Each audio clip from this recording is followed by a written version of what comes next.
এক গ্রামে দরিদ্র কিন্তু আল্লাহভীরু এক মহিলা আয়েশা থাকতেন। তার স্বামী মারা গিয়েছিলেন এবং তিনি একাই তার ছোট ছেলে ইব্রাহিমকে লালন পালন করতেন। তিনি দিনরাত সেলাইয়ের কাজ করে জীবিকা নির্বাহ করতেন, কিন্তু তার আর্থিক অবস্থা খুবই খারাপ ছিল।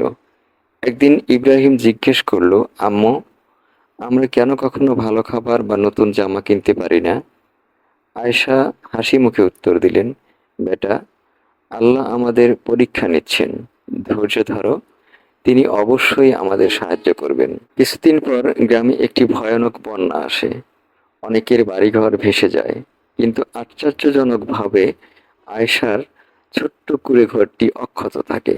লোকেরা অবাক হয়ে দেখে তার বাড়ির পেছনে একটি বড় পাথর বন্যার স্রোত ঠেকিয়ে দিয়েছে। গ্রামবাসীরা তাকে সাহায্য করতে এগিয়ে আসে এবং একজন ধনী ব্যবসায়ী তার সেলাইয়ের কাজ দেখে তাকে একটি দর্জির দোকান দেন। আয়েশার দরিদ্র দিন শেষ হয় এবং তিনি সবসময় লোকদের বলতেন, আল্লাহর উপর ভরসা রাখো, তিনি অদৃশ্যভাবে সাহায্য করবেন।